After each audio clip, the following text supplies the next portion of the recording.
మన ప్రజలకి నాయకత్వం ఇద్దాం, మనం కూడా రాజకీయాలు చేద్దాం, మనం కూడా అగ్రకుల పార్టీలకి అగ్రకుల నాయకత్వానికి అభిముఖంగా ప్రత్యర్థిగా నిలబడి మన ప్రజలకి నాయకత్వం ఇద్దాం. ఎప్పుడైనా ఒక అగ్రకుల సమాజానికి మరొక అగ్రకుల సమాజం ఎప్పుడు ప్రతిపక్షం కాదు. ఒక అగ్రకుల సమాజానికి ఒక అగ్రకుల సమాజ రాజకీయ పార్టీకి మరో అగ్రకుల సమాజ రాజకీయ పార్టీ ఎప్పుడు ప్రతిపక్షం కాదు. అగ్రకులాలందరికీ ప్రతిపక్షం, అణగారిన కులాలే ప్రతిపక్షంగా ఉంటాయి. ఈ సూత్రం అర్థం కాకపోయా? మీరంతా ఒకటేనా? మీరెట్లా ప్రతిపక్షం అవుతారు? మీరంతా ఒకటే, మీరెట్లా ప్రతిపక్షం అవుతారు?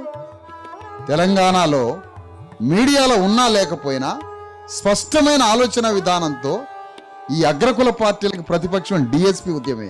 భవిష్యత్తులో చూస్తారు చూడండి.